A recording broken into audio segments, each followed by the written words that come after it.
بسم اللہ الرحمن الرحیم۔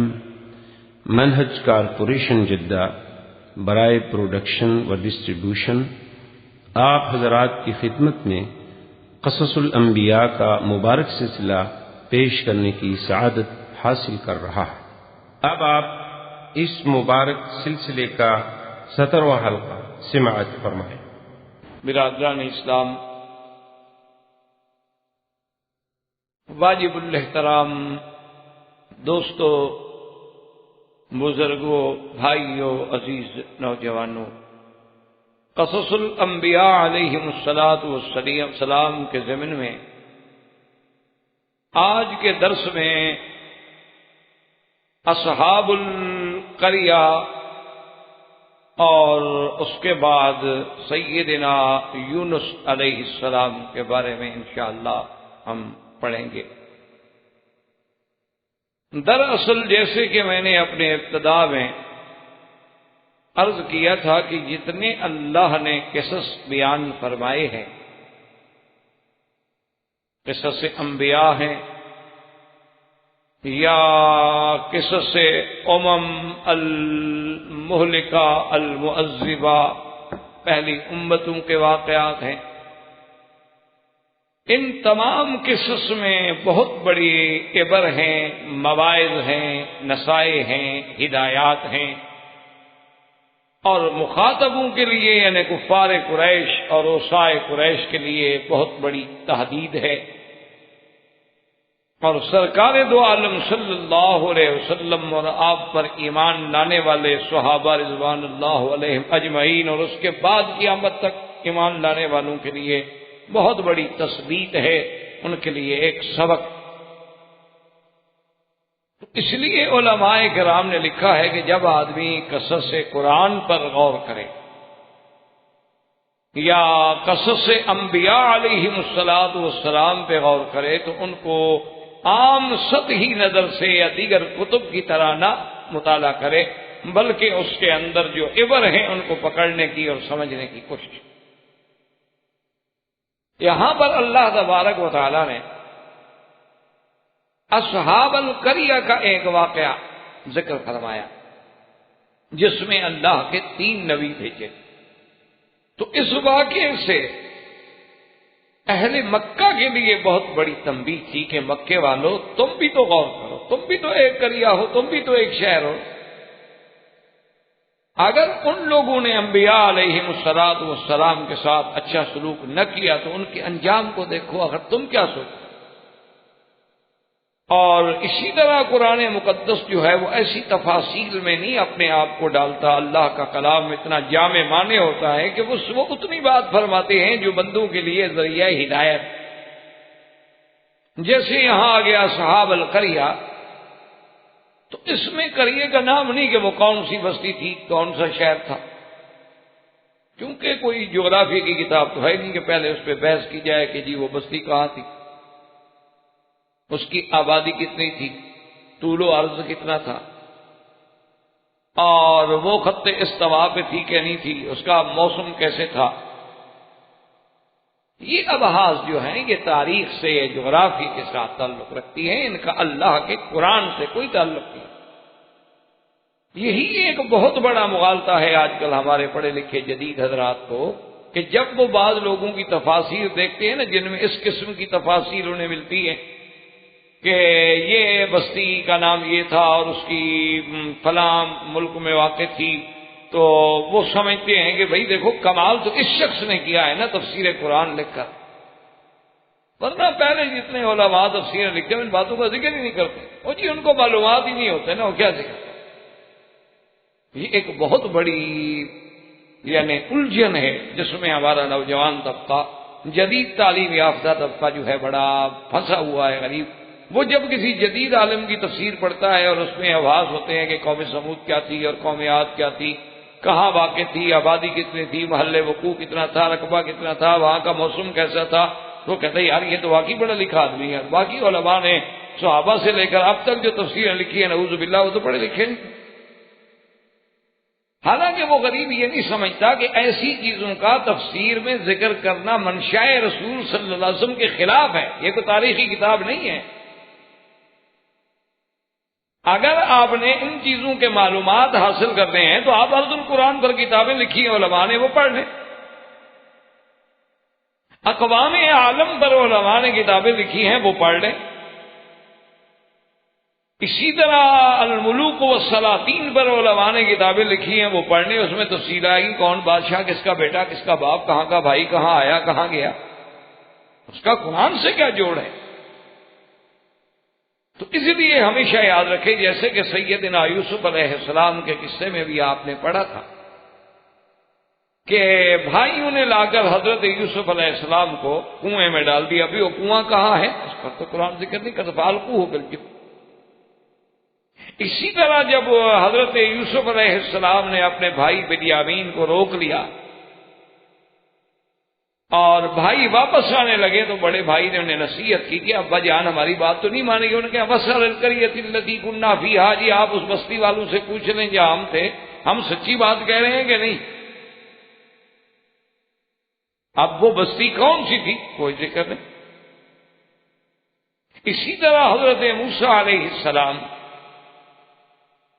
اور حضرت خضر علیہ السلام جب دونوں آئے، حتیٰ اذا اتیا اہل قریۃ استطعما اہلہا، کہ ایک بستی والوں پہ گزر ہوا، ان سے آپ نے مہمان ہونے کی حیثیت میں اپنی خبر دی، لیکن ان لوگوں نے کوئی مہمان نوازی نہ کی۔ وہ بستی کون سی تھی اللہ عالم۔ تو ایک تو یہ بات یاد رکھا کریں کہ قرآن پاک کا یہ موضوع نہیں ہے۔ قرآن مقدس اتنی چھوٹی کتاب نہیں ہے کہ میں ان چھوٹی چھوٹی ابحاث میں الجھا رہے۔ وہ تو کلام الملوک ملوک الکلام، یعنی بادشاہوں کا کلام جو ہے وہ کلاموں کا بادشاہ ہوتا ہے، اور یہ تو شہنشاہوں کے شہنشاہ کا کلام ہے۔ اس میں تو مقصد ہم نے یہ بتلانا ہے کہ عبر کا وہ کسی بستی سے ہوا کیا رکھتا ہو، ہمیں کیا ضرورت ہے اس کی تفسیر میں جا رہے ہیں۔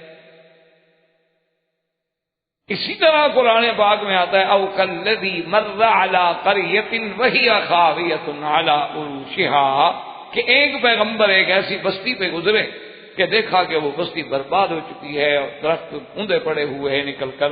تو اب وہ بستی کون سی تھی، قریہ کا ذکر ہے لیکن آگے تفصیل نہیں۔ اب اگر ان تفاصیل کا علم ہمیں ضروری ہے، پہلے تو ضروری نہیں، اگر ضروری ہوتا تو اللہ قرآن میں ذکر فرما دے۔ اگر ہم ضرورت بھی سمجھیں تو اس پہ باقاعدہ کتابیں موجود ہیں۔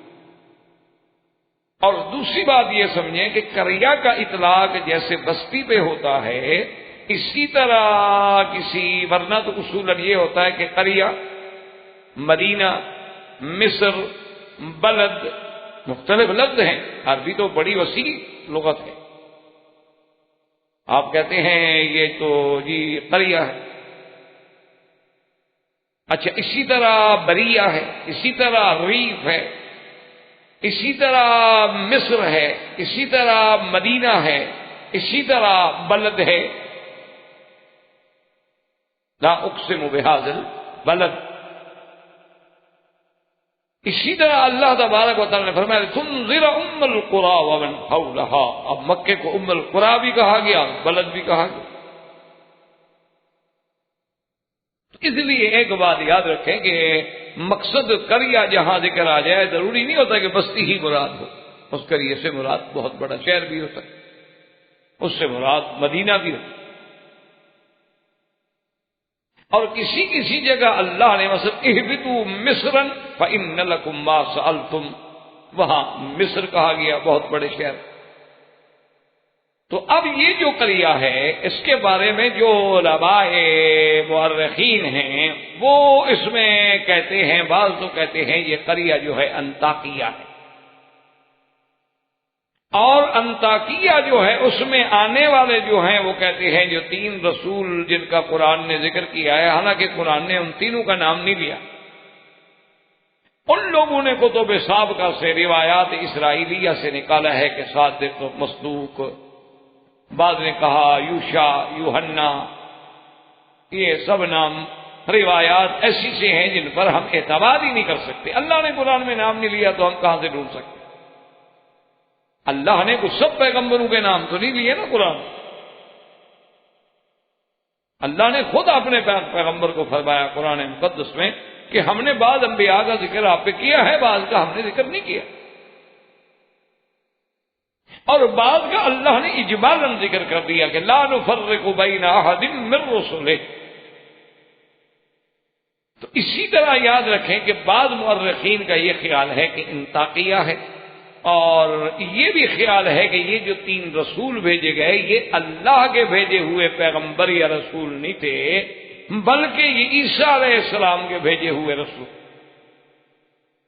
اور انطاکیہ، پھر اسکندریہ، پھر رومیہ، بیت المقدس، یہ تقریباً ایک علاقوں کی بات ہے. لیکن یہ ساری باتیں جو ہیں قرآن کے اسلوب کے خلاف ہیں، کیونکہ قرآن یہ کہتا ہے کہ پھر ہم نے اس بستی کو برباد کر دیا. یہاں تک انطاکیہ کا تعلق ہے، وہ تو پہلی بستی ہے جو سب سے پہلے حضرت عیسیٰ علیہ السلام پر ایمان لے آئی. تو اس لیے علماء یہ فرماتے ہیں کہ بہتر یہ ہوتا ہے، یہ ایک مفسرین کرام کا یعنی اجماعی قاعدہ ہے کہ ابہموہ کما ابہمہ اللہ، جس چیز کو اللہ قرآن میں خود مبہم رکھے تم بھی باس میں نہ پڑو. اس کا معنی یہ ہے کہ اس کے مبہم رکھنے میں ہی فائدے ہیں، کیونکہ اللہ کا کلام جو ہے وہ کوئی بغیر حکمت سے ہے نہیں، کوئی بھی بغیر حکمت کے نہیں ہوتا. اب بھی آپ دیکھیں کہ بادشاہوں کے بعض ایسے کوڈ ہوتے ہیں جو کوئی بھی نہیں جانتا.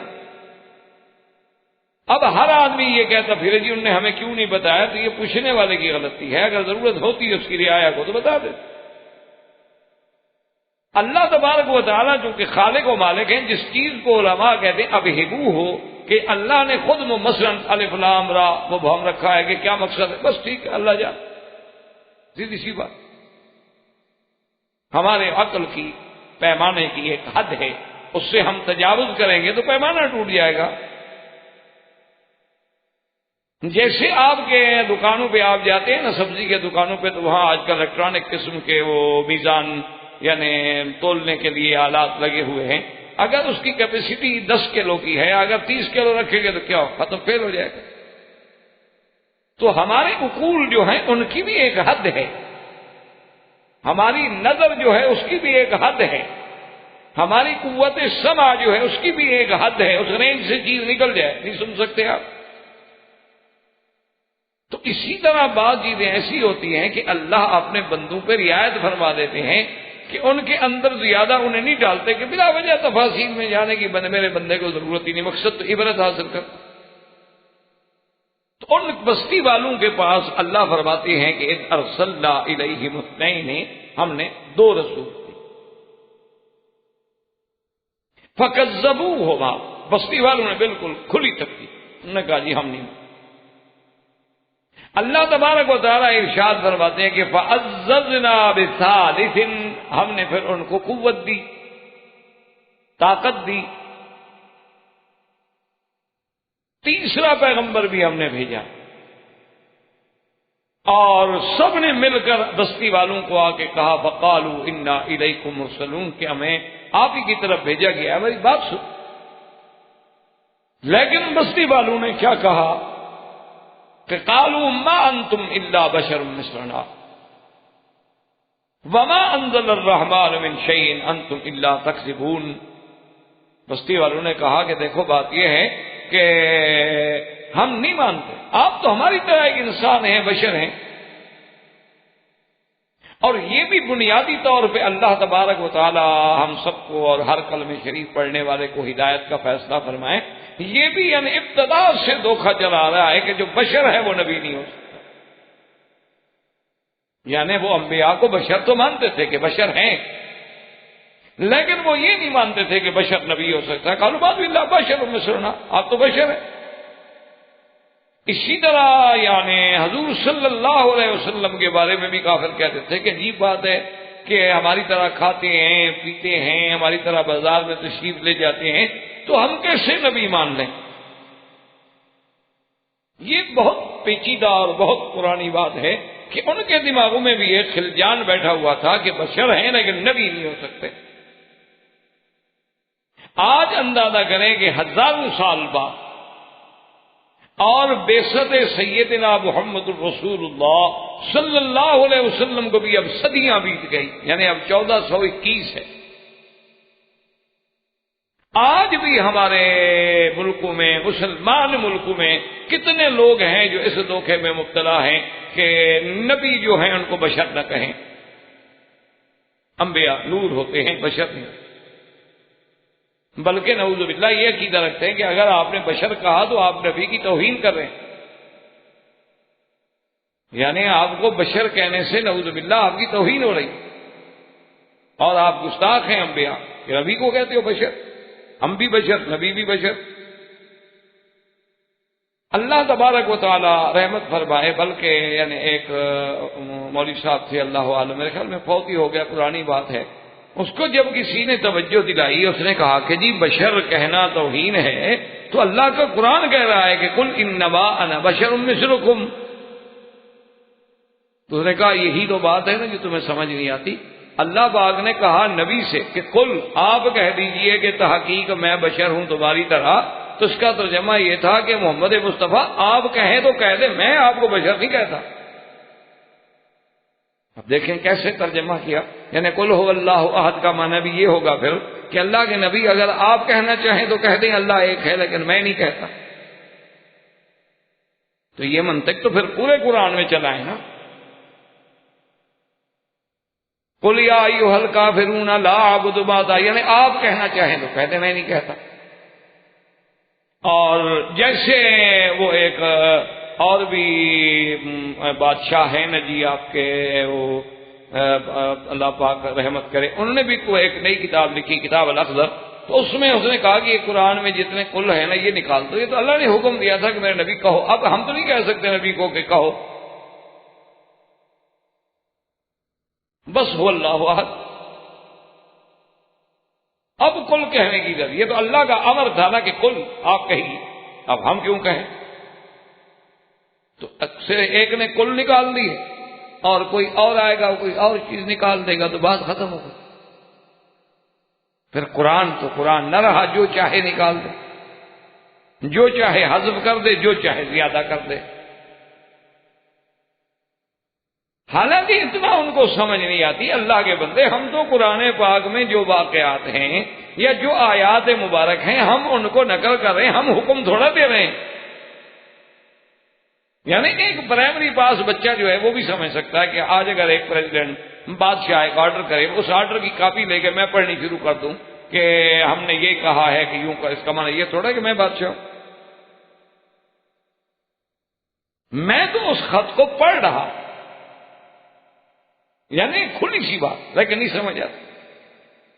اچھا، اور اس کے بعد دیکھیں کہ اس زمانے کے جاہل اور کافروں کا یہ عقیدہ تھا کہ نبی جو ہے بشر تو ہے لیکن نبی نہیں، بشر ہیں انتم الا بشر۔ اچھا، ہمارے جاہل کا عقیدہ یہ ہے کہ نہیں، نبی ہیں لیکن بشر نہیں ہے۔ اب فرق آپ سمجھیں، آپ پڑھے لکھے لوگ ہیں، وہ یہ کہتے تھے کہ بھی بشر تو ہیں لیکن نبی نہیں، کیونکہ بشر نبی نہیں ہو سکتا۔ ہمارے لوگ کہتے ہیں کہ نہیں، نبی تو ہیں لیکن بشر نہیں۔ مانا کیا ہوا؟ مانا تو ایک ہی ہوا نا، وہ بشریت کے قائل ہیں اور نبوت کا انکار ہے، کیونکہ بشر نبی نہیں ہو سکتا۔ یہ نبوت کے قائل ہیں اور بشریت کا انکار ہے کہ نبی بشر نہیں ہو سکتا۔ بات تو دونوں کی ایک ہے، کفر تو دونوں کا ایک ہے۔ مسلمان تو تب ہوگا جب بشر بھی مانے اور نبی بھی مانے، اگر دو میں سے ایک چیز مانے تو کافر رہے گا۔ بشریت کا انکار کرے تب بھی قرآن کا انکار، نبوت کا انکار کرے تب بھی قرآن کا انکار۔ تو اس لیے ان لوگوں نے ان پیغمبروں کی تکذیب کر دی، فکذبوہما، اللہ نے تیسرا پیغمبر بھیجا، انہوں نے کہا کہ بالکل نہیں، یہ ہم ماننے کے لیے تیار ہی نہیں ہے کہ اللہ نے آپ پہ کوئی قرآن اتارا ہے یا کوئی کتاب اتاری، ہم نہیں مانتے، نعوذ باللہ آپ کو غلط کہتے۔ اور پیغمبروں کا حوصلہ دیکھیں، اسی لیے علماء نے لکھا ہے کہ جو دائی ہو، جو دعوت دینے والا ہو، جو تبلیغ کرنے والا ہو، جو کسی کو دین کی طرف بلانے والا ہو، اس کو پھر بڑے حوصلے کی ضرورت ہے کہ وہ انبیاء علیہم السلام کی سنت سے علم سیکھے، کہ کوئی جھگڑا نہیں۔ قالوا ربنا یعلم انا الیکم لمرسلون، يعلمون، یعنی کہ طیش میں آ جائیں، ورنہ ایک آدمی سے کہو نعوذ باللہ آپ بشر ہیں، آپ نبی نہیں ہیں اور آپ جھوٹ بول رہے ہیں، پیغمبروں نے کوئی بالکل اسی حوصلے سے، حلم سے اور بڑے بردباری سے نے کہا ربنا یعلم، ہمارا رب جانتا ہے، ہم واقعی اللہ کے رسول ہیں۔ اور ایک بات یہ بھی سن لو کہ وما علینا الا البلاغ المبین، اور ہمارے ذمہ کیا ہے کہ ہم کھول کے تمہیں اللہ کی دعوت پہنچا دیں، بس نہیں مانتے ہیں آپ کی بات۔ اس لیے مفسرین کرام نے اچھی بات لکھی ہے، انہوں نے کہا کہ اگر انبیاء علیہم السلام کی دعوت پہ ہی کافر غور کر لیتے تو سمجھ آ جاتی کہ بھئی یہ ہم سے کوئی معاوضہ بھی نہیں مانگتے، کچھ چیز بھی نہیں مانگتے، اور پھر ہمیں بات پہنچا رہے ہیں، تو ایسا آدمی کیوں جھوٹ بولے گا؟ کتنے لوگ ہیں جو یورپ میں، امریکہ میں، افریقہ کے ملکوں میں اور بڑے دور دراز کے ملکوں میں جب تبلیغی جماعت کے کچھ لوگ پہنچتے ہیں اور وہ جب دیکھتے ہیں اور ان سے ملتے ہیں کہ بھئی آپ لوگ کیوں آئے ہیں، کیا بات ہے، ٹکٹ اپنی، کھانا اپنا، بستر اپنا، روٹی اپنی، ہر چیز اپنی، تو وہ جب ان کو بتاتے ہیں کہ بھئی ہم تو ایک دعوت لے کے آئے ہیں، ہم تو اسلام کی طرف بلانے کے لیے آئے ہیں، ہم تو یہ چاہتے ہیں کہ ہمارا ہر بھائی جو ہے اللہ نے جس کو انسان بنایا وہ جہنم کی آگ سے بچ جائے، ہم تو تمہارے لیے آئے، تو پھر وہ حیران۔ اسی طرح ایک جگہ جب وہ لوگ پہنچے تو ایک ان کو دور ایک مسجد نظر آئی، تو ان کی عادت ہوتی ہے بیچاروں کی، وہ جب جاتے ہیں کہیں بھی قیام کرتے ہیں مسجد میں چلے جاتے ہیں۔ اگر کوئی مسجد والے بعض ایسے بھی ہوتے ہیں، اللہ ہدایت عطا فرمائے، تعصب سے نہیں ٹھہرنے دیتے، پھر بیچارے کوئی اپنا متبادل ڈھونڈ لے۔ تو بہرحال جب وہاں گئے تو وہ مسجد جو تھی وہ قادیانیوں کی تھی، احمدی فرقے کی تھی، کیونکہ یہ فتنہ جو ہے اب پوری دنیا میں اللہ معاف فرمائے پھیل رہا۔ کل کے اخبار میں پڑھ رہا تھا، انڈیا کی ایک خبر تھی کہ ایک ماں 4000 روپے میں اپنا بچہ بیچ کے چلی گئی۔ تو جو عورت غربت سے تنگ آ کر 4000 روپے میں اپنا لختے جگر، اپنی اولاد، اپنے جگر کا ٹکڑا بیچ سکتی ہے، اس کو 2 لاکھ روپے دے دو، قادیانی بنا لو، عیسائی بنا لو، جو مرضی ہے بنا لو۔ ابھی آپ دیکھ لیں کہ آپ کے بوسنیا میں، کوسوپا میں، شیشان میں، یا جہاں جہاں مسلمانوں کو سابراج ٹیلا میں، جہاں جہاں مسلمانوں کو ذبح کیا گیا، اور ان کے جو چھوٹے چھوٹے بچے ہیں ان کو کون لے کے جا رہا ہے؟ عیسائی NGOs، عیسائی، اور ہمدردی بھی کریں، دیکھو جی بچے ہیں مر جائیں گے، ہم تو ان کی ہمدردی کے لیے آئے۔ لیکن جب وہ دودھ پیتے بچے کو لے کے جائیں گے تو آپ کا کیا خیال ہے بڑا ہو کر وہ مسلمان بنے؟ آپ یہاں رہتے ہیں ماشاءاللہ، اللہ کا شکر ہے، آپ ڈاکٹر ہیں، تنخواہیں ہیں، عزت ہے، آپ کو ماشاءاللہ رہائش ہے، بڑا گاڑیاں ہیں، سب کچھ ہے، آپ نے اتنے عرصے میں کتنے آدمیوں کو دین پہنچایا؟ ایک NGOs میں ایک عورت ہے جس نے افغانستان کی استباہ حالی میں آ کے کام کیا اور 90,000 افغانی کو عیسائی بنا دیا۔ تو کیا آپ نے کبھی غور کیا ہے ہماری عورتیں گھر میں بیٹھ کے کیا کرتی؟ بس ٹھیک ہے جی، تنخواہ ہے، کام کرتے ہیں، جا کے سو جاتے ہیں، روٹی تو کما کھائے کسی طور مچھندر۔ ہم تو پیٹ کے غلام ہیں، اقتصادیات کے مارے ہوئی قوم ہیں ہم۔ اللہ تبارک و تعالیٰ رحمت فرمائے، دیکھیں کہ نبی پہ کیسے کیا گزری ہوگی۔ ایمان سے کہیں آپ جائیں کسی کے پاس، اس کو کہیں کہ جی میں آپ کو دین کی دعوت ہو گیا، جاؤ جھوٹے، تو آپ پہ کیا گزرے گی؟ ذرا اس واقعے کو اپنے دماغ میں اتاریں۔ ایسے تو قرآن پڑھ کے آپ چلے جائیں گے، انہوں نے کہا جی انتم اللہ تکذبون، آپ جھوٹ بولتے، یعنی اللہ کے نبی کو، اپنے ملک میں کسی مولوی کو تو کھڑے ہو کے کہہ کے دیکھ لو کہ تم جھوٹ بولتے ہو، ایک مولوی کو ایک چھوٹے سے سیاسی لیڈر کو آپ کہہ کے دیکھ لیں گے جی جھوٹ بول رہے ہو، شام تک آپ کی نسل بھی نہیں ملے گی اس علاقے میں۔ یہ اللہ کے نبیوں کی اس سے بڑی صداقت کیا ہے کہ سامنے کھڑے ہو کے ایک بندہ کہتا ہے کہ آپ جھوٹ بول رہے ہیں، وہ کہتے ہیں اچھا بھائی تم نہ جانو، ہمارا رب تو جانتا ہے کہ ہم اللہ کے رسول، اور ہم تمہیں ایک بات پہنچانے ہیں۔ تو وہ لوگ جب گئے تو قادیانی سے ملے، اس نے پہلے انکار کیا، بڑی مشکل سے وہ مان گیا۔ اس نے کہا میری مسجد میں رہ سکتے ہیں آپ، لیکن چونکہ ہم احمدی ہیں، قادیانی ہیں، اور آپ لوگ جو ہیں اہل سنت ہیں اور ہمارے مسلک کے خلاف ہیں کہ ہاں کوئی تبلیغ نہیں ہوگی، تقریر نہیں ہوگی، دعوت نہیں ہوگی، کوئی کتاب نہیں پڑھو گے، صرف رات گزار لو۔ یہ کینیڈا کے علاقے میں مسجد۔ انہوں نے کہا ٹھیک۔ اب جناب وہ ساری رات امیر نے کہا کہ بھئی اب چونکہ دعوت تو ہم دے نہیں سکتے، دن کو جہاں جائیں گے دعوت کا کام کریں گے، لیکن تہجد کے وقت سب وضو کرو، تہجد پڑھو، رو رو کے اللہ سے دعائیں مانگو، اور اسی امام صاحب کے لیے دعائیں مانگو۔ دیکھو کتنا اچھا آدمی ہے، اس نے آخر دروازہ تو کھول دیا نا ہمارے لیے۔ اب جناب 3 دن رو رہے ہیں اور امام صاحب چھپ چھپ کے سننے بھی میرا نام کیوں لیتے، دیکھا میرے لیے دعائیں کر رہے ہیں۔ 3 دن کے بعد کہا جی صاف لے کو ہم جا رہے ہیں۔ اس نے کہا اچھا آپ کسی کو اگر نہ بتائیں تو میں بھی آپ کے ساتھ 1-2 دن کے لیے چلتا ہوں۔ وہ چل پڑا۔ تیسری رات اسے خواب میں زیارت ہوئی اور اس کے بعد حکم ہوا کہ ابھی تک تمہیں حق اور باطل سمجھ نہیں آئے، اور روتا ہوا اٹھا اور فوراً کلمہ پڑھ کے مسلمان۔ اس ایک بندے نے کام کر کے جتنے وہاں خاندان اس مسجد کے متولیوں میں اور اس میں نماز پڑھنے والوں میں قادیانی ہو چکے تھے، ایک بندے کی محنت سے کئی گھر جو تھے الحمدللہ دوبارہ مسلمان۔ اب جناب انہوں نے ایک اتنا نہیں کہا، انہوں نے کہا کہ نہیں نہ تو طیرنا بکم، جب سے تم لوگ آئے ہو نا ہمارے تو ملک میں نحوست آ گئی ہے، ہمارے رزق میں کمی آ گئی، لَنَرْجُمَنَّكُمْ وَلَيَمَسَّنَّكُمْ مِنَّا عَذَابٌ أَلِيمٌ۔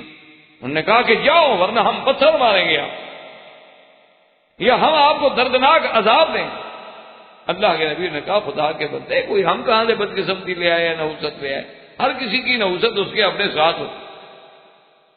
اور اسی اسنا میں اللہ تبارک و تعالیٰ فرماتے ہیں کہ وَجَاءَ مِنْ أَقْصَى الْمَدِينَةِ رَجُلٌ يَسْعَىٰ قَالَ يَا قَوْمِ اتَّبِعُوا الْمُرْسَلِينَ اتَّبِعُوا مَن لَّا يَسْأَلُكُمْ أَجْرًا وَهُم مُّهْتَدُونَ۔ ایک آدمی ہے، اس نے کہا بستی والو اور شہر والو عقل کرو، اللہ کے پیغمبروں کی بات مان لو، اور سب سے بڑی بات یہ ہے ان کی حقانیت کی کہ من لا یسألکم اجرا، وہ تم سے کچھ نہیں مانگتے، کچھ نہیں چاہتے، اور بات بھی وہ تمہیں ایسی کرتے ہیں ہدایت والی، اور خود بھی کردار والے اور ہدایت والے لوگ ہیں، لیکن جناب ان لوگوں نے بالکل نہ مانا۔ اور کتابوں میں تفسیر میں مزید تفصیل آتی ہے کہ انہوں نے اس بندے کو بھی نعوذ باللہ شہید کر دیا۔ بعض لوگوں نے علماء نے کتابوں میں اس کا نام حبیب المری لکھا ہے، اور بعض کہتے ہیں کہ اس کا نام حبیب النجار تھا۔ بہرحال جو اصل نام تھا وہ اللہ ہی جانتے۔ اب خدا کی شان یہ ہے کہ اس نے اپنے اس مقام پہ وہ جمع رہا۔ قال انی آمنت بربکم فاسمعون، سنو میں نے مانا ہے اللہ، میں ان نبیوں کو سچا مانتا ہوں۔ ان لوگوں نے مار دیا، لیکن مارنے کے بعد اللہ نے بھی ایسا بدلہ دیا کہ موت کے فوراً بعد اس کو جنت کی نعمتوں میں داخل کر دیا۔ قیل ادخل الجنت قال یا لیت قومی یعلمون بما غفر لی ربی وجعلنی من المکرمین۔ اس لیے حضرت ابن عباس نے کیا بڑی بات کی ہے کہ جب اللہ نے اس کو جنت میں داخل فرما دیا، جنت کی نعمتوں میں بھیج دیا، تو وہاں بھی حسرت کر رہے ہیں کہ ہائے کاش وہ قوم بھی مان لیتی، ان کو بھی پتہ لگ جاتا کہ دیکھو آج میں کون سی جنتوں میں بیٹھا ہوں، میرے رب نے مجھے کیسی عزت دی۔ تو حضرت ابن عباس فرماتے ہیں کہ وہ کیسا مومن تھا کہ زندہ تھا تو دعوت دے رہا تھا، اور مرنے کے بعد بھی ان کے لیے دعوت کی بات کر رہا، اس کے بعد بھی اس کو اپنی قوم کا احساس، اپنی برادری کا احساس ہے، کہ زندگی میں بھی ان کو ہدایت کرتا رہا، موت کے بعد بھی کہتا ہے کہ یا لیت قومی یعلمون، اے کاش میری قوم کو بھی خبر ہوتی کہ بما غفر لی ربی وجعلنی من المکرمین۔ اور اس کے بعد پھر اللہ تبارک و تعالیٰ فرماتے ہیں وما انزلنا علی قومہ من بعدہ من جند من السماء من السماء وما كنا منزلين ان كانت الا صيحة واحدة فإذا هم خامدون۔ اللہ فرماتے ہیں کہ جب وہ بستی والے ہمارے ان تینوں انبیاء کی تکذیب کے مصر ہو گئے تو پھر اس بستی کو ہلاک کرنے کے لیے ہمیں کوئی فوجیں نہیں بھیجنی پڑی، ہمیں کوئی لشکر نہیں اتارنے پڑے۔ وما انزلنا علی قومہ من بعدہ من جند من السماء، اور نہ ہمیں ضرورت تھی کہ ہم اتاریں ان کانت الا صیحۃ واحدہ، فقط ایک چیخ، ایک آواز تھی کہ وہ سارے کے سارے مر گئے۔ اور وہ آواز کیا تھی؟ مفسرین کرام نے لکھا ہے کہ اللہ نے حضرت جبریل علیہ السلام کو حکم دیا آپ جائیں فاخذ بعضادتی الباب، شہر کا جو بڑا قلعہ تھا، اس کا جو بڑا دروازہ تھا، اس کی دونوں کناروں کو پکڑ کے سیدنا جبریل علیہ السلام نے جو ہے آواز دی، چیخ پاری، تو سب کے سب مر گئے۔ اس آواز میں اتنی قوت تھی، اتنی شدت تھی کہ اس کی طاقت کو برداشت نہ کرتے ہوئے اللہ قرآن میں کہتا ہے فَإِذَا هُمْ خَامِدُونَ، ایسے ہو گئے جیسے کوئی بجھ جاتا، جیسے آگ بجھ جائے تو کیا ہوتی، راکھ ہوتی، یعنی ان کی وہ شوخیاں، وہ قوت، وہ ساری کی ساری جو تھی ختم ہو گئی۔ یا حسرتن علی العباد ما یأتیہم من رسول الا کانوا بہ یستہزئون، کہ کیسے کہ ان کے بعد جب بھی کوئی رسول آیا تو اسے ٹھکراتے ہیں اور اس کے ساتھ استہزاء کرتے ہیں۔ تو یہ اصحاب القریہ کے بارے میں بھی انبیاء علیہ السلام کا ذکر آیا، لیکن ان کے نام اللہ نے قرآن میں ذکر نہیں فرمائے۔ اتنا ذکر آیا کہ پہلے 2 بھیجے گئے، اس کے بعد پھر 1 تھے۔ اور اسی سلسلہ قصص انبیاء علیہ السلام کے ضمن میں میں نے جو دوسری آیت تلاوت کی تھی وَظَنُّونَ إِذْ ذَهَبَ مُغَاضِبًا، یہ ذکر ہے سیدنا یونس علیہ السلام۔ یونس علیہ السلام کے بارے میں قرآن پاک نے ایک جگہ تو فرمایا ذنون، اور ایک دفعہ فرمایا صاحب الحوت۔ یاد رکھیں، حوت بھی مچھلی کو کہتے ہیں اور نون بھی مچھلی کو کہتے ہیں ان کو، یعنی اچھا ان کا نام بھی قرآن میں ہے وَإِنَّ يُونُسَ لَمِنَ الْمُرْسَلِينَ، نام بھی قرآن میں ہے، لیکن کہیں کہیں قرآن پاک نے اس کو مچھلی والے کے نام سے بھی یاد فرمایا، کیونکہ ان کے واقعے میں مچھلی کا ایک اہم واقعہ۔ تو یونس علیہ السلام جو ہیں یونس بن متہ، اب علماء کا اختلاف ہے کہ متہ جو ہے آپ کے والد کا نام ہے یا والدہ کا نام ہے، لیکن راجح قول یہی ہے محدثین کے نزدیک کہ متہ آپ کے والد کا نام ہے، آپ کی والدہ کا نام نہیں۔ اہل کتاب نے اپنی کتابوں میں لکھا ہے کہ ان کا نام یونس نہیں تھا بلکہ یونان تھا، اور ان کے والد کا نام جو ہے امتا تھا، لیکن یہ روایات جو ہیں غیر مصدقہ ہیں۔ اصل جب بخاری شریف میں اللہ کے نبی نے خود فرما دیا یونس بن متہ تو بات ختم ہو گئی۔ اور اس کی وجہ بھی یہ تھی کہ ایک دفعہ مدینہ منورہ میں یہودی تک جیسے تاجر ہوتے ہیں، اور مدینہ منورہ میں تو اس زمانے میں کافی یہودی تھے، بنی نذیر تھے، بنی قینقاع تھے اور بنی قریظہ تھے۔ تو کچھ یہودی، ایک تاجر جو تھا وہ کچھ سامان لے کے آیا اور تجارت کا سامان تھا، وہ بیچ رہا تھا مدینہ منورہ میں، اور ایسے اتفاق سے کوئی بات جو ہوئی تو اس نے کہا کہ مجھے اس اللہ کی قسم ہے جس نے سیدنا موسیٰ علیہ السلام کو فضیلت دی پورے خلق پہ، مخلوق پہ۔ تو ایک انصاری صحابی سن رہے تھے، انہوں نے فرمایا تم جھوٹ بول رہے ہو، سب سے افضل تو سیدنا محمد الرسول اللہ ہے۔ تم کیسے کہہ رہے ہو کہ اللہ نے موسیٰ علیہ السلام کو تمام مخلوقات پہ فضیلت دی؟ اس نے کہا کہ نہیں، موسیٰ علیہ السلام افضل ہیں۔ اب انصاری کہتے ہیں حضور صلی اللہ علیہ وسلم افضل ہیں۔ اسی پہ بات بڑھ گئی تو انصاری صحابی نے اس کو تمانچہ مارا منہ پہ، نے کہا گستاخی کرتے ہو حضور کی شان میں۔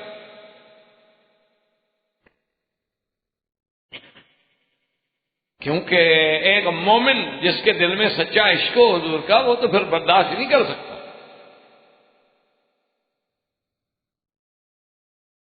اب جناب جب وہ چانٹا لگا اس کو تو وہ جناب سیدھا حضور صلی اللہ علیہ وسلم کی خدمت میں آ گیا۔ اس نے کہا یا رسول اللہ، ہم معاہد ہیں، ہم ذمہ ہیں، ہمارا آپ کے ساتھ معاہدہ ہے، آپ نے ہماری حفاظت کرنی، تو آپ کا آدمی مجھے مارتا ہے۔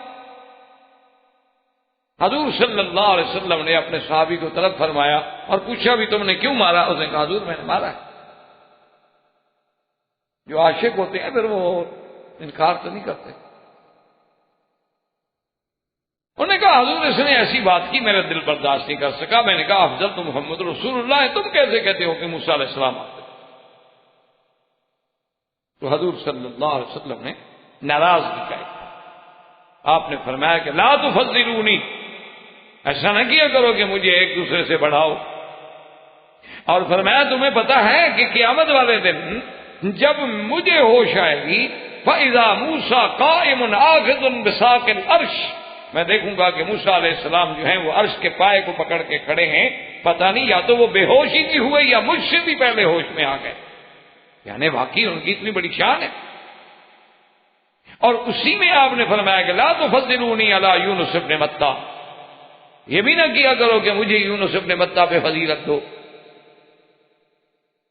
اصل بات یاد رکھیں کہ اس میں بھی علماء نے جواب دیا کہ یہ تو واضح بات ہے کہ حضور افضل ہیں، حتیٰ کہ موسیٰ علیہ السلام بھی فرماتے رہے کہ لو کان، اگر میرا اللہ مجھے آپ حضور کی امت میں بھی اٹھا دیں، اور حضور نے بھی فرمایا کہ لو کان موسیٰ حیا لما وسعہ الا اتباعی، کہ اگر آج موسیٰ علیہ السلام زندہ ہوں تو وہ بھی میری پیروی کریں۔ تو پھر حضور نے ایسے کیوں فرمایا؟ اور ایسے کیوں فرمایا کہ کسی نبی کو کسی نبی پہ نہ بڑھایا کرو؟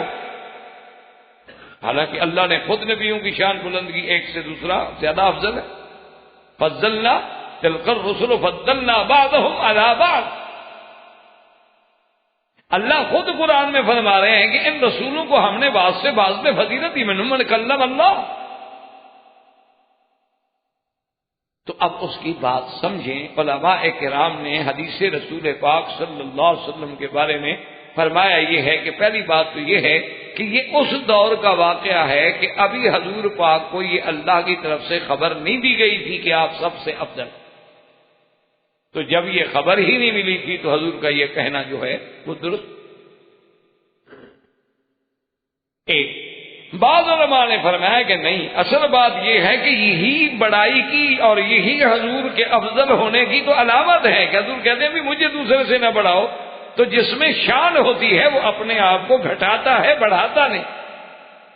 یہی تو شان ہے میرے مدنی محمد مصطفیٰ کہ اتنی تواضع فرما رہے ہیں کہ بھئی اس یہودی نے بھی جو ایک پیغمبر کا نام لیا ہے نا، اس لیے آپ نے فرمایا بھی موسیٰ کی اتنی بڑی شان ہے، وہ تو مجھ سے بھی پہلے ہوش میں آ گئے۔ تو یہ مقام تواضع ہے، یہ مقام انکساری ہے، اور یہی دلیل عظمت۔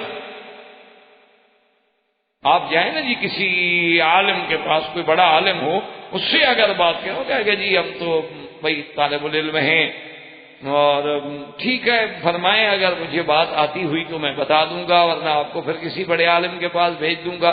لیکن کوئی میری طرح چھوٹا سا پڑھا لکھا ہو، ماشاءاللہ جیسے 3 حدیثیں پڑھ لی ہوں، سبحان اللہ، وہ تو نہ محلے کو سونے دے گا، نہ گھر والوں کو، نہ راستے چلنے والوں۔ خیر جی کتاب میں یہ لکھا ہے، اچھا جی ماشاءاللہ۔ کئی آ جاتے ہیں وسن ہمیں اور جی بخاری شریف میں لکھا ہے، میں نے کہا جی یہ بھی پتا ہے آپ کو بخاری شریف کس نے لکھی ہے؟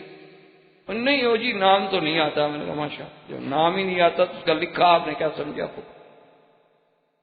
جب آپ کو یہ بھی پتا نہیں ہے کہ بخاری شریف لکھنے والے کا نام کیا ہے۔ اچھا کہتے میں نے کہا اچھا بخاری شریف آپ نے کہا ہاں جی بخاری شریف کا میں روز مطالعہ کرتا ہوں، اردو ترجمہ ہے میرے پاس ماشاءاللہ۔ میں نے کہا اچھا جی بخاری شریف کتاب کا پورا نام کیا ہے؟ اور جی بخاری شریف۔ اب جن کا یہ یعنی میں ابھی بھی انشاءاللہ ذمہ داری سے کہتا ہوں، جتنے میرے آدمی دوست بیٹھے ہیں کسی کو بخاری شریف کا نام نہیں ہے. اگر مجھے کتاب کا نام آپ بتا دینا میں آپ کو پیر مان لوں گا. بالکل سوال ہی بدل نہیں. سب یہی کہہ دیں گے بخاری شریف. وہ بخارا تو جگہ کا نام تھا اللہ کے بدلے. سمرقند و بخارا تو جگہ کا نام ہے. ابھی عبداللہ محمد بن اسماعیل جو ہیں وہ اس علاقے کے رہنے والے تھے، نسبت ہوگی. کتاب کا نام بخاری کیسے بن گیا؟ یہ تو اس شہر کی طرف نسبت ہے. چلو اگلے درس تک بھی آپ ڈھونڈ لیں انشاءاللہ تو پھر بھی انعام کی حد باقی. ایک ہفتہ ہے پورا، اور پھر کتابیں دیکھ کر تو ڈھونڈنا مشکل نہیں ہوتا نا، لیکن اس کے بعد بھی انشاءاللہ آپ مشکل سے ڈھونڈ پائیں.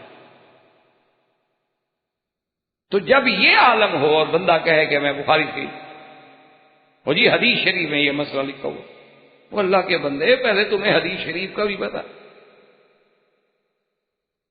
تو اس لیے ایک بڑے تو یہ شان تھی میرے مدنی کی کہ جو شان والا ہوتا ہے وہ دوسرے کی شان پڑھا.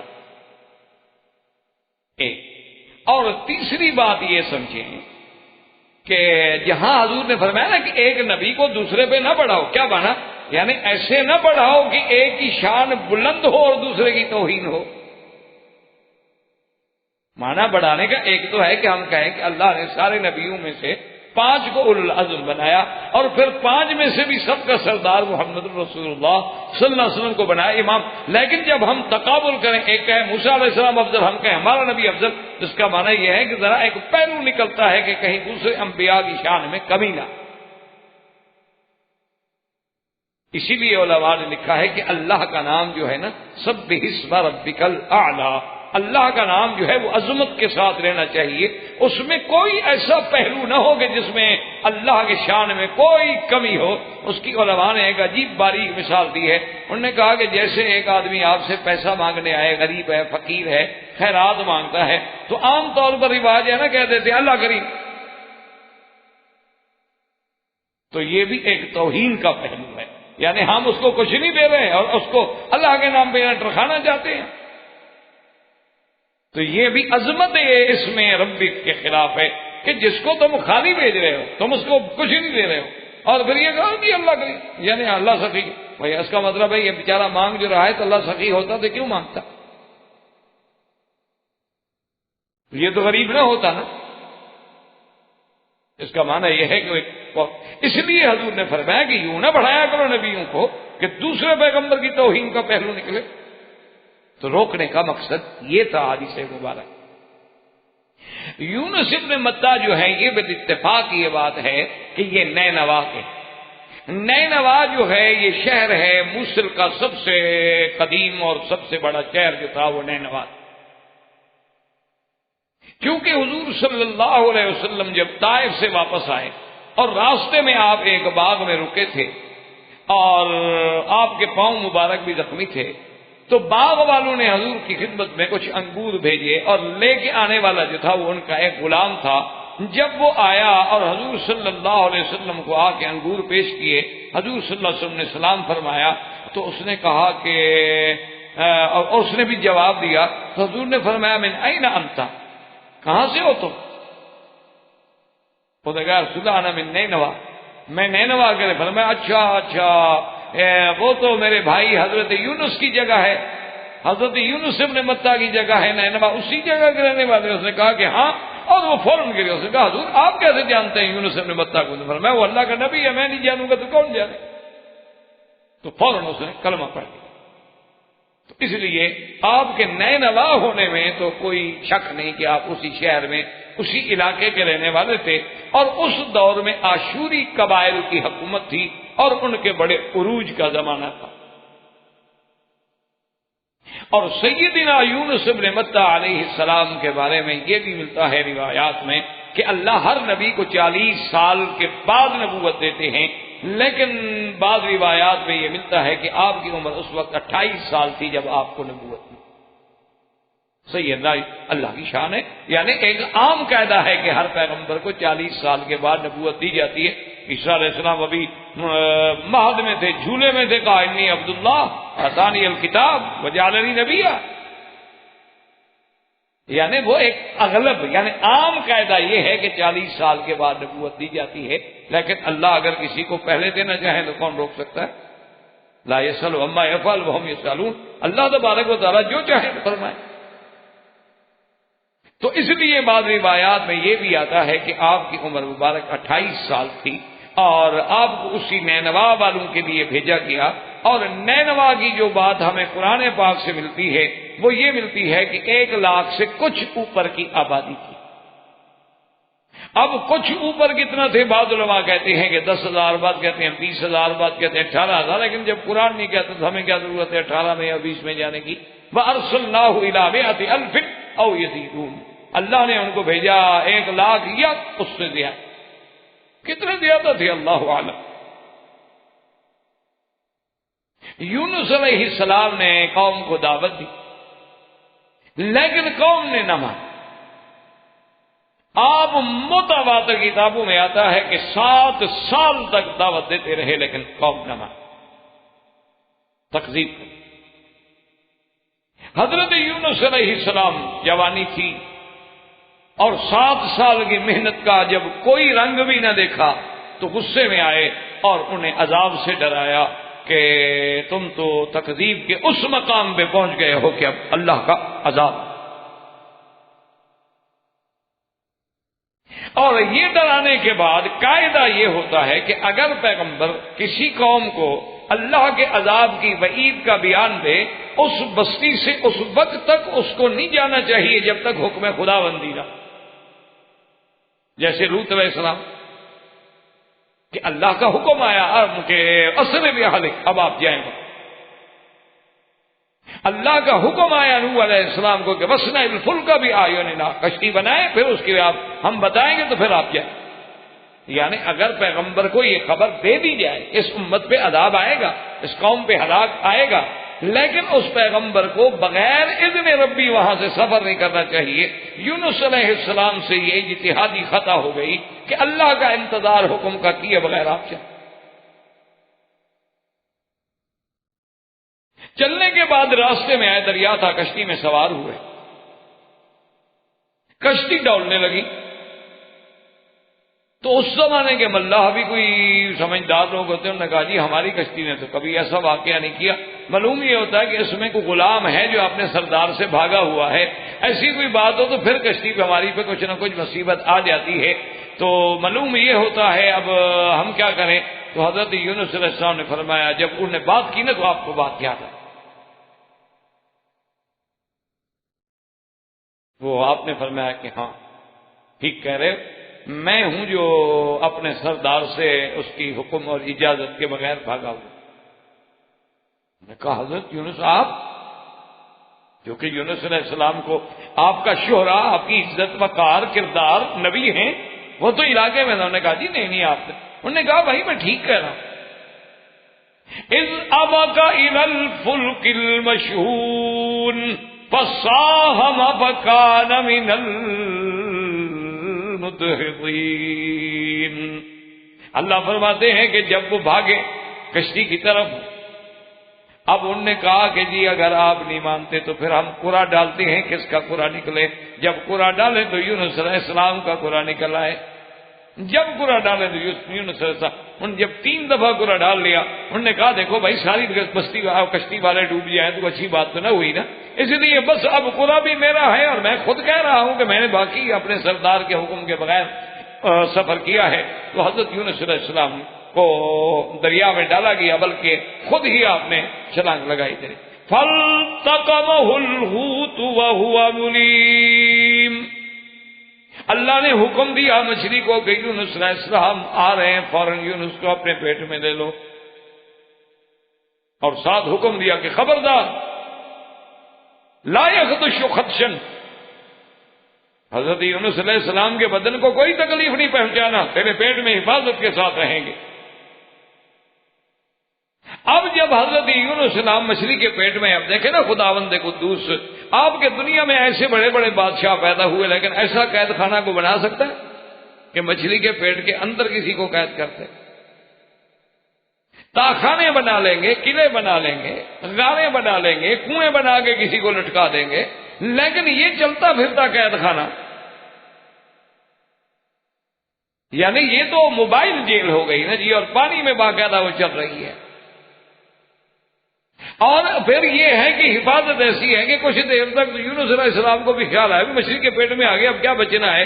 کہتی ہیں کہ پھر آپ نے جب حرکت کی تو دیکھا کہ ٹانگیں بھی ٹھیک کام کر رہی ہیں، ہاتھ بھی ٹھیک کام کر رہے ہیں، اور سانس بھی اس مچھلی کے سانس کے ساتھ آ جا رہی ہے۔ تو وہ مچھلی جب نیچے چلی گئی نا کارل بہار میں، تو وہاں ایک آواز آئی، تو حضرت یونس حیران ہوئے کہ یہ کیا آواز ہے؟ تو اللہ نے فرمایا یونس یہ جو سمندروں کے اندر کارے دریا میں یا ان کے نیچے بھی کوئی مخلوق ہے وہ بھی میری تسبیح کر رہی۔ تو اس لیے قرآن کہتے ہیں فَلَوْلَا أَنَّهُ كَانَ مِنَ الْمُسَبِّحِينَ لَلَبِثَ فِي بَطْنِهِ إِلَى يَوْمِ يُبْعَثُونَ، کہ حضرت یونس بھی تسبیح کرنے والے تھے، اور آپ نے تسبیح کیا کی؟ لا الہ الا انت سبحانک انی کنت من الظالمین۔ حضرت یونس علیہ السلام کے اس کلمے کے بارے میں میرے آقا سرکار دو جہاں رحمت للعالمین صلی اللہ علیہ وسلم نے فرمایا اذا دعی بہ اجاب، فرمایا جو بندہ میرے بھائی یونس کی دعا پڑھ کے دعا مانگے گا اللہ اس کی بھی دعا ضرور سنیں گے۔ حتیٰ کہ ایک حدیث مبارک میں آئے حضور نے فرمایا کہ وہ اسم اعظم جس کے ساتھ جو مانگا جائے مل جائے وہ اسی میں ہے، لا الہ الا انت سبحانک انی کنت من الظالمین فاستجبنا له، اللہ نے دعا سن، ونجیناہ من الغم وکذالک ننجی المؤمنین۔ لیکن یاد رکھیں اس دعا کا بھی اثر تب ہوتا ہے جب مانگنے والا بھی یونس علیہ السلام کی کیفیت میں گزرے۔ یہ تو نہیں نا کہ ایسے کرائے پہ بلایا جی آیت کریمہ کا ختم کرانا ہے، 1.25 لاکھ پڑھانی ہے جی، پڑھے لوگ۔ وہ بھائی تمہیں اتنا بڑا شوق ہے تو خود پورا کرو، 1.25 لاکھ تمہیں پتہ بھی لگے نا کچھ پڑھنے کا، محنت بھی تو ہو نا، نہیں کرائے پہ بلا لیا اور ان کو جی پیسے بھی دے دیں گے اور جی ختم کرایا ہے آیت کریمہ شریف کا، ماشاءاللہ جی۔ تو اب جناب حضرت یونس علیہ السلام، بعض علماء کہتے ہیں کہ 40 دن تک مچھلی کے پیٹ، اور ملائکہ نے عرض کیا کہ رب کریم آواز آتی ہے سمجھ نہیں آتی۔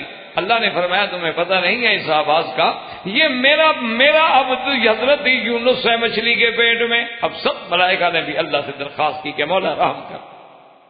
اللہ فرماتے ہیں پھر ہم نے حکم دیا فَالْتَقَمَهُ الْحُوتُ، مچھلی کو حکم دیا کہ نکل دو، بس وقت پورا ہو گیا۔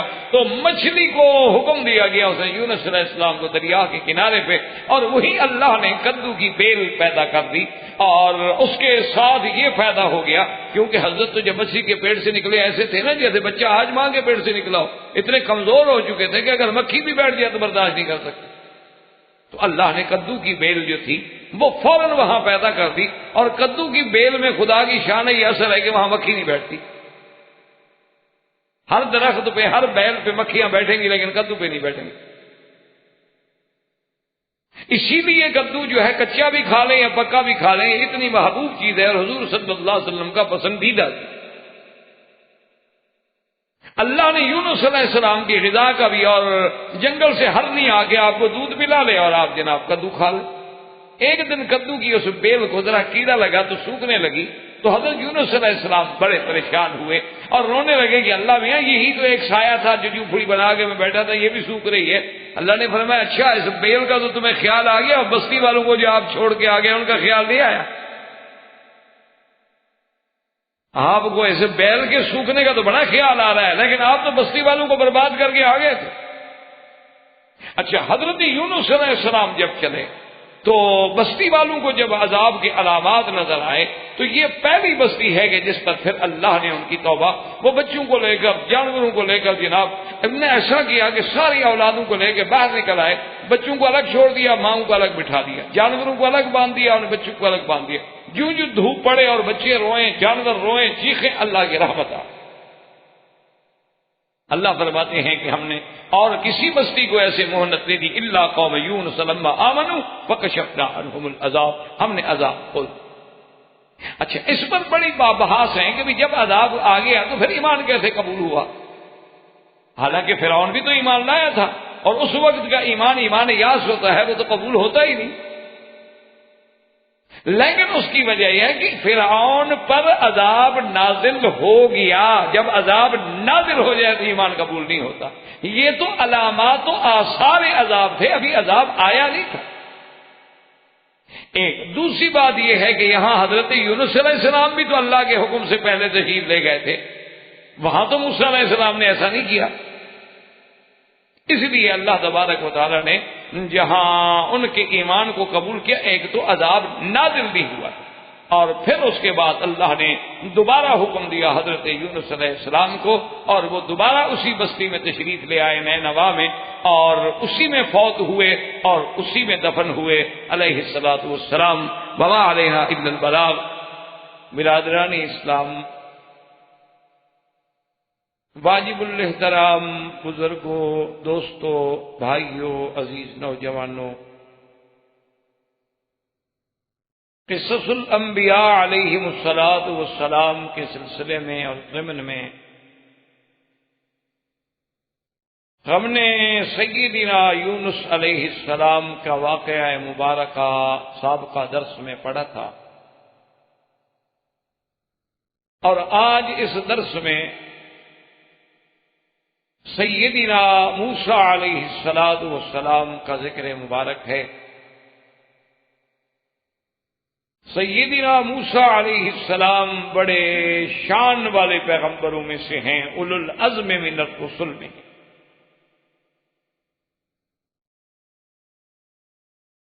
اور سیدنا موسیٰ علیہ السلام جو ہیں، اللہ نے ان کو شرف کلام سے نوازا ہے، اسی لیے ان کا لقب مبارک جو ہے کلیم اللہ ٹھہرا۔ اور سیدنا موسیٰ علیہ السلام جو ہیں، ان کے پاس بہت جامع، عظیم، کامل، مکمل کتاب تورات دی گئی۔ اور سیدنا موسیٰ علیہ السلام جن کے عظمت کے بارے میں سرکار دو عالم صلی اللہ علیہ وسلم نے ارشاد فرمایا کہ جب قیامت میں سور پھونکا جائے گا تو ہر چیز جو ہے وہ ختم ہو جائے گی، اور بعض احیاء ایسے ہوں گے جو بے ہوش ہو جائیں گے۔ تو سرکار دو جہاں صلی اللہ علیہ وسلم فرماتے ہیں کہ سب سے پہلے میں ہوش میں آؤں گا، اور میں جب دیکھوں گا کہ سیدنا موسیٰ علیہ السلام اللہ کے عرش کے پائے کو پکڑ کے کھڑے ہیں، فرمایا اللہ عالم، یا تو وہ مجھ سے بھی پہلے ہوش میں آ گئے، یا پھر اللہ نے ان کو بے ہوشی دی ہی نہیں، اس لیے کہ ایک دفعہ وہ طور پہ بے ہوش ہو چکے ہیں، تو اس کے بدلے میں آج اللہ نے ان کو اس بے ہوشی سے بچا لیا۔ اللہ پاک کو ہر چیز کا بدلہ عطا فرماتا، یعنی اتنا بڑی شان ہے سیدنا موسیٰ علیہ السلام۔ اور اسی طرح علماء نے لکھا ہے کہ موسیٰ علیہ السلام کا بھی ایک طرح سے امت محمد الرسول اللہ صلی اللہ علیہ وسلم پر بہت بڑا احسان کہ جب معراج کی رات میں حضور صلی اللہ علیہ وسلم کی امت پہ 50 نمازیں فرض ہوئیں تو مشورہ دینے والے سیدنا موسیٰ علیہ السلام تھے کہ یا محمد صلی اللہ علیہ وسلم ارجع الی ربک فسلہ التخفیف، اپنے رب کی طرف لوٹ جائیں اور اللہ سے اپنی امت کے لیے معافی مانگیں، آپ کی امت 50 نمازیں نہیں پڑھ سکتی۔ یعنی آپ اندازہ کریں کہ آج ہم لوگ 5 نمازیں بھی صحیح معنوں میں ادا نہیں کرتے، کیونکہ اللہ نے کسی جگہ سارے قرآن میں آپ دیکھیں یہ کسی جگہ نہیں کہا کہ نماز پڑھا کرو، سارا قرآن کا آپ مطالعہ کریں، کسی جگہ آپ کو یہ نہیں ملے گا کہ نماز پڑھو، ہر جگہ یہ لفظ ملے گا آپ کو کہ نماز قائم کرو، اقیموا الصلاۃ، الذین یقیمون الصلاۃ، مقیمی الصلاۃ، اقم الصلاۃ لدلوک الشمس الی غسق اللیل، یا ایھا المزمل قم اللیل الا قلیلا۔ ہر جگہ لفظ ملے گا اقیمو، قیام سے، کہ نماز قائم کرو۔ قائم کرنے کا معنی یہ نہیں ہوتا کہ پڑھ لو، ورنہ تو اللہ پاک یہ فرماتے کہ صلو، نماز پڑھا کرو۔ اللہ تبارک و تعالیٰ نے جہاں جہاں بھی حکم دیا، یہی حکم دیا ہے کہ نماز قائم کرو۔ میرے بندے وہ ہیں جو نمازوں کو قائم کرتے ہیں، نماز قائم کرنے والے، زکوٰۃ ادا کرنے والے۔ تو قائم کرنے کا معنی یہ ہوتا ہے کہ نماز کو اس کے تمام شروط و ارکان کے ساتھ اپنے وقت میں ادا کرنا، اس کا معنی ہے قائم کرنا۔ یعنی کیا مطلب؟ اگر ایک آدمی عصر کی نماز کے لیے بیٹھا ہے، جب سورج پیلا ہونے لگا تو جلدی جلدی اللہ اکبر کر دیا، نماز تو پڑھی ہوتا ہے لیکن نماز قائم نہیں کی۔ اسی طریقے سے آپ بیٹھے رہے، اپنا اذان ہو گئی ہے ظہر کی، آپ دوستوں کے ساتھ بیٹھے ہیں، یا ویسے وضو کر رہا ہے اور اس کو لمبا کر رہا ہے، اور جناب جب تکبیر ہو گئی اور پہلی رکعت کھڑی ہو گئی اور پھر آگے مل گیا اللہ اکبر، تو یعنی اس میں تھوڑا سا ایک سوچ ہوتی ہے، آدمی کو سوچنا چاہیے۔ مثال کے طور پر آپ جتنا اپنی ڈیوٹی کے لیے اپنے گھر کو نکلنے سے جتنی اہمیت دیتے ہیں، ذرا توازن کریں اپنے دماغوں میں، اپنے دلوں میں، کہ آدمی گھر میں ہے، اس کی بیوی ہے، اس کے بچے ہیں، جو اس کے محبوب ترین چیز ہے، اولاد سے زیادہ انسان کے لیے اور کیا ہو۔ لیکن اگر وہ بچہ بھی دوڑ کے آتا ہے نا باپ کے پاس اور وہ چاہتا ہے کہ مجھے باپ اٹھا لے، تو کہتے ہیں نہیں یار، مجھے ڈپٹی پہ جانا ہے بیٹا، کیا تنگ کر رہے ہو؟ بھائی دیکھو نا، وہ بیگم کہتا ہے اس کو پکڑو، میرے کپڑے خراب ہو جائیں گے، یہ دیکھو مجھے تنگ کر رہا ہے کہ اٹھاؤ، اب میں اس کو اٹھاؤں گا تو میری تو کریز ٹوٹ گئی، میرا سارا تیاری جو ہے وہ خراب ہو گئی اور میں نے ڈپٹی پہ جانا ہے۔ اب بیوی کہہ رہی ہے کہ جناب 2 منٹ کے لیے ٹھہر جائیں، میں نے آپ کے لیے بہت اچھی چیز پکائی ہے۔ وہ کہتے ہیں کمال کر رہی ہو، میں نے ڈپٹی پہ جانا ہے۔ تو جس قدر اہمیت تم ڈپٹی کو دے رہے ہو، کبھی غیرت آئی ہے کہ خدا کی نماز کو بھی اتنی اہمیت دی ہو؟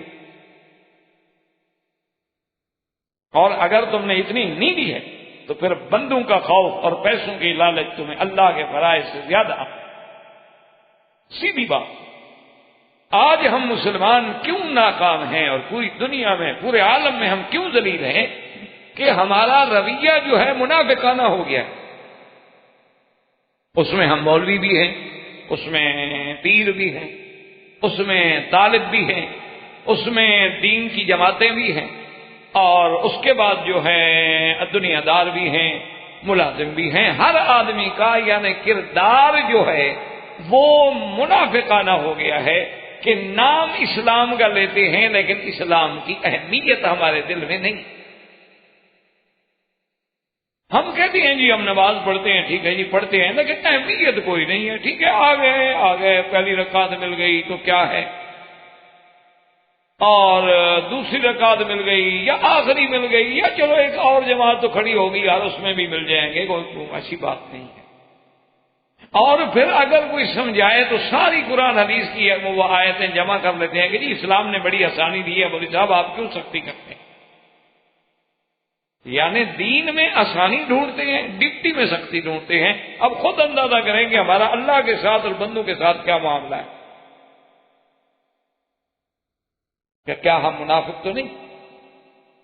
کیا ہم نے کبھی اتنا احساس کیا ہے اللہ کے دین کے فرائض کا جتنی اپنے ایک معاشی مسئلے کے لیے، پیٹ کے مسئلے کے لیے، ایک پیسہ حاصل کرنے کے لیے کہ ہم نے وطن چھوڑ دیا، گھر چھوڑ دیا، اپنا علاقہ چھوڑ دیا، رشتہ دار عزیز اقارب چھوڑ دیے. اچھا کبھی کبھی ایسا ہوتا ہے بعض ملازمین بیچارے یعنی والدین فوت ہو جاتے ہیں، وہ جنازے میں بھی نہیں پہنچ سکتے، ملازم ہے ڈیوٹی ہے کیا کرے، چھٹی نہیں مل رہی. تو اتنی ساری قربانیاں صرف ایک معاش کے لیے دے رہے ہیں نا کہ پیسے مل جائیں گے، اسٹیٹس بن جائے گا، یہاں سے کما کے جائیں گے وہاں اپنا ایک پرائیویٹ ہاسپٹل قائم کر لیں گے، بہت سارے لوگوں کو انشاءاللہ جو ہے ان سے مفاد حاصل کرنے کا ذریعہ بن جائے گا، ہمارا اپنا اسپتال ہوگا. پر اتنا ہم نے اللہ کے کعبے کو تو کبھی اہمیت نہیں. ہم جاتے ہیں یہ مسئلہ ضرور پوچھ رہے تھے، جی ہم تو مکے میں رہنے والے ہیں، حضرت ڈپٹی کے لیے گئے تھے، اس لیے ہمارے لیے تو عمرہ ضروری نہیں ہے. آپ کے لیے عمرہ تو ضروری نہیں ہے، نوکری پہ واپس آنا زیادہ ضروری ہے. آخر یہ کیا مطلب؟ اس لیے ہمیشہ یاد رکھیں ہمیں اللہ کے قرآن کو پڑھتے ہوئے غور کرنا چاہیے. یہ اس لیے قرآن نہیں آیا تھا کہ قصے کہانی کی کتاب ہے ہم برکت کے لیے پڑھ لیں، یا کوئی مر جائے گا تو اس کی قبر پہ جا کے بیٹھ کے پڑھ لیا کریں گے، اس کو ثواب ہوگا، عذاب قبر رفع ہو جائے گا. کیوں ہو جائے گا؟ ساری زندگی اس نے قرآن پڑھا نہیں، اب مر گیا ہے تو ہمارے پڑھنے سے اس کا عذاب اٹھ جائے گا. یعنی یہ اور دھوکہ ہے کہ آدمی کو اطمینان دلا دیا جائے کہ جی آپ جو مرضی ہے کرو، جب تم مرو گے فکر نہ کرو، میں تمہارے لیے بڑے ختم کروا دوں گا. یہ کتنا بڑا دھوکہ ہے.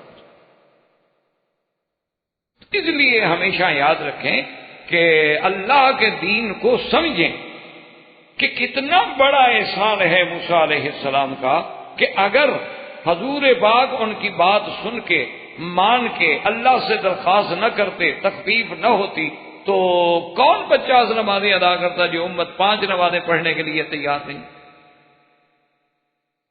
اچھا اور پھر یہ ہے کہ جن کو نماز نصیب ہوتی ہے وہ سمجھتے ہیں کہ ہم نے کوئی بہت بڑا احسان کیا اللہ میاں پر. دیکھو جی آج میں نے پوری 5 نمازیں پڑھی ہیں، 4 بھی نہیں پڑھی، بڑی مہربانی جناب، اللہ تبارک و تعالیٰ پر آپ کا کتنا بڑا احسان ہے. اگر آپ نماز نہ پڑھتے تو اللہ کی عظمت و کبریائی میں کتنا خلل آ جائے. ہندو جو نہیں پڑھتے تو اللہ کی خدائی میں کوئی فرق آ گیا. یہود اور نصارہ اور سکھ جو نہیں پڑھتے تو اللہ کی شان اور عظمت میں کوئی کمی آ گئی ہے کہ اگر ہم بھی چند آدمی نہیں پڑھیں گے تو کیا ہو جائے گا. اس لیے ہمیشہ سوچیں کہ موسیٰ علیہ السلام کی یہ عظمت ہے، اللہ ان پہ کروڑوں صلاۃ و سلام فرمائے کہ انہوں نے امت محمد مصطفیٰ صلی اللہ علیہ وسلم پہ احسان. اور اسی طرح یہ عظمت بھی موسیٰ علیہ السلام کو ملی ہے کہ سرکار دو عالم صلی اللہ علیہ وسلم نے فرمایا کہ آج بھی اگر مجھے اسی جگہ پر لے جاؤ تو میں اپنے بھائی سیدنا موسیٰ علیہ السلام کی قبر مبارک جو ہے پہچان لوں گا. حضور نے فرمایا، صحابہ نے پوچھا سرکار کیسے؟ فرمایا جب میں لیلۃ المعراج مجھے جبریل لے کے جا رہے تھے تو ایک سرخ ریت کا ٹیلا تھا، اس کے قریب موسیٰ علیہ السلام کی قبر تھی، اور موسیٰ علیہ السلام بھی اللہ نے مجھے دکھایا، کشف کر دیا کہ وہ اپنی قبر میں نماز پڑھے. تو یہ عظمت جو ہے یہ بھی سیدنا موسیٰ علیہ السلام کو. اور اسی طرح یہ عظمت بھی سیدنا موسیٰ علیہ السلام کو ملی ہے کہ آپ کے بھائی کو بھی نبوت ملی، یعنی اللہ نے آپ کو بھی نبی اور رسول بنایا، اور آپ کے بھائی سیدنا ہارون علیہ السلام جو ہیں ان کو بھی اللہ نے نبوت عطا فرما دی اور حضرت موسیٰ علیہ السلام کی درخواست کو منظور کرتے. تو یہ عظمت شان جو ہے یہ بھی سیدنا موسیٰ علیہ السلام کو ملی.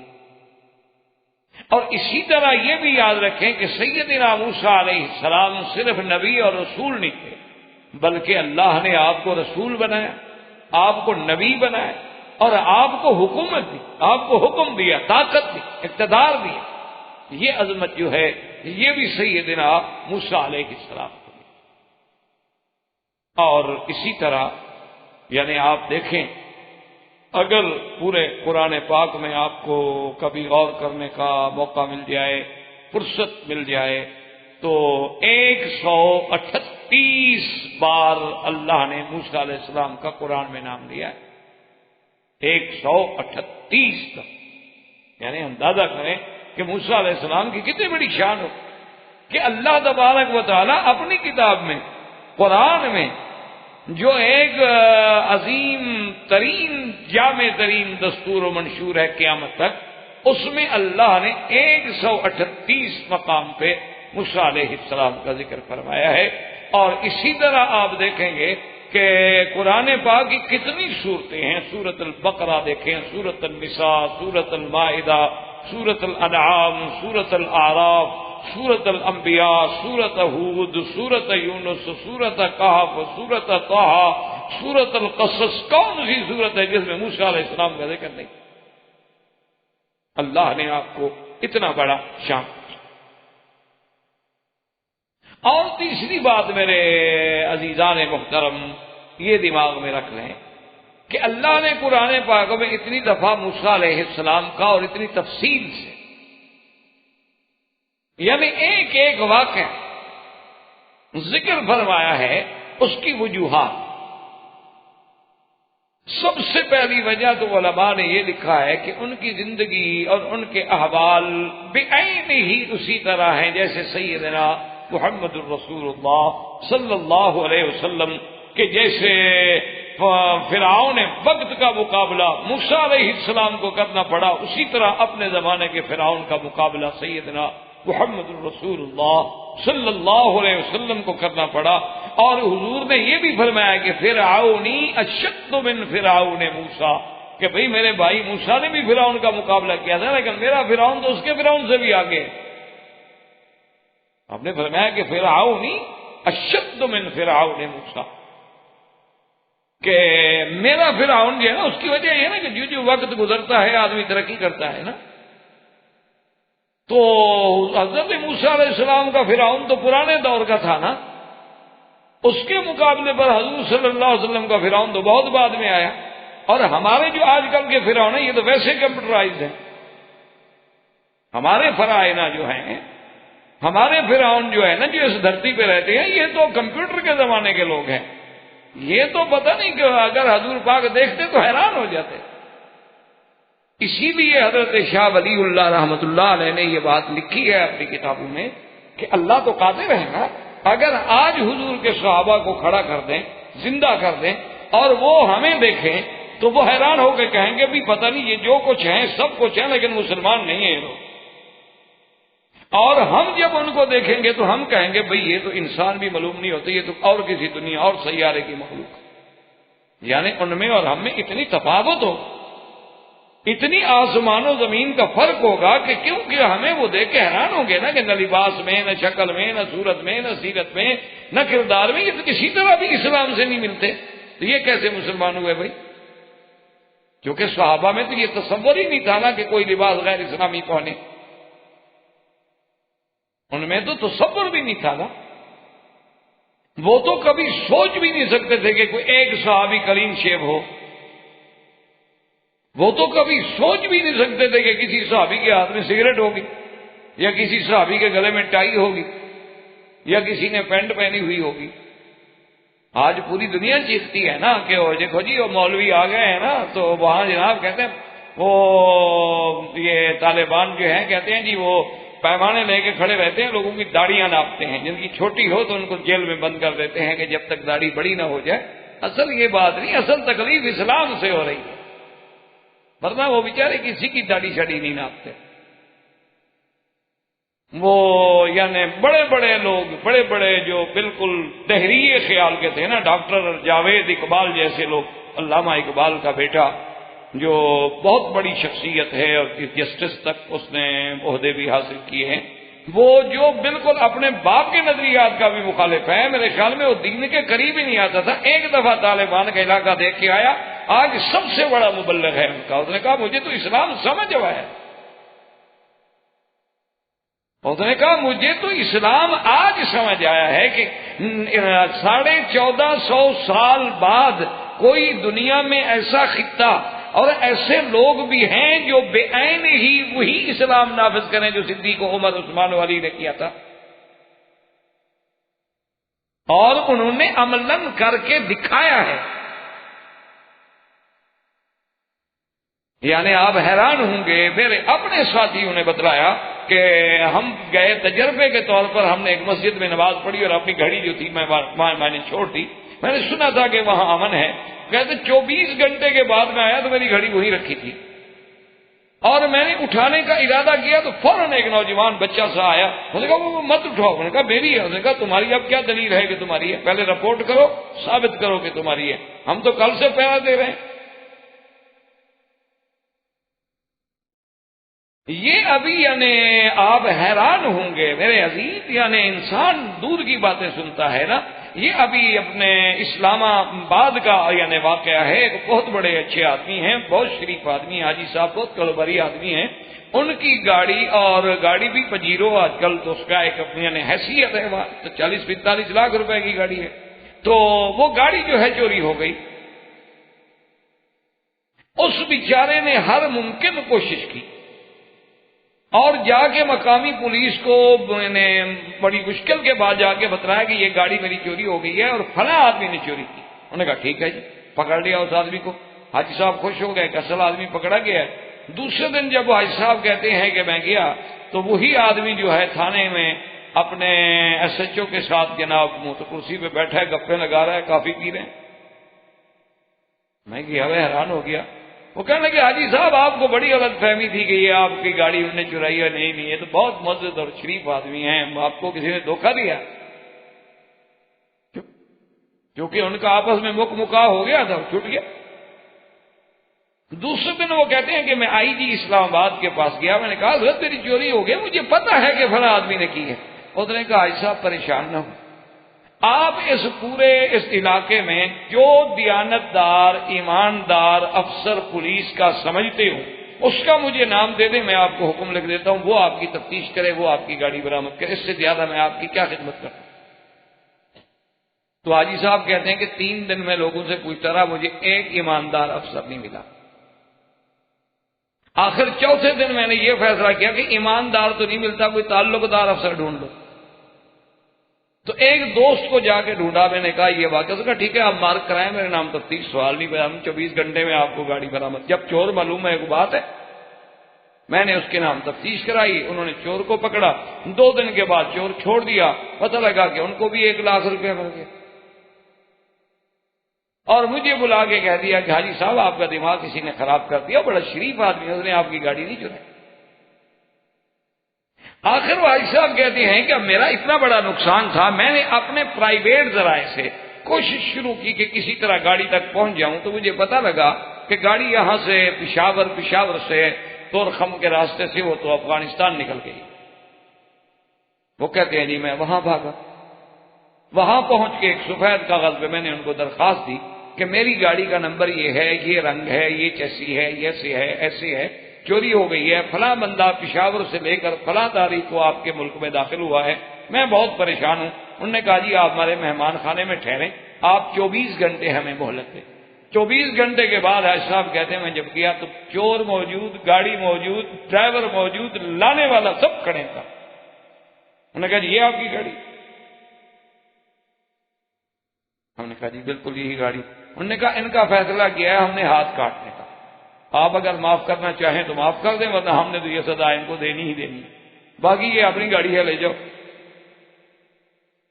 اور پھر مایا ڈرائیور دیا، آدمی دیا، اور کہا بھی ان کو کھانا بھی کھلاؤ اور ان کو جا کے بارڈر پہ چھوڑو، پھر آگے ان کا ملک ہے، یہ جانے ان کا کام جانے. تو ان کو کیسے 24 گھنٹے میں یہ ساری چیزیں مل گئی؟ وجہ کیا ہے؟ اصلاح. احباب کرام، اس کے بعد اب آپ اس مبارک سلسلے کی CD نمبر 18 سماعت فرمائیں. 18 سماعت فرمائیں.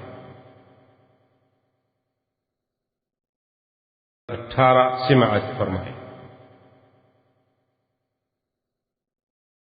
18 سماعت فرمائیں. 18 سماعت فرمائیں.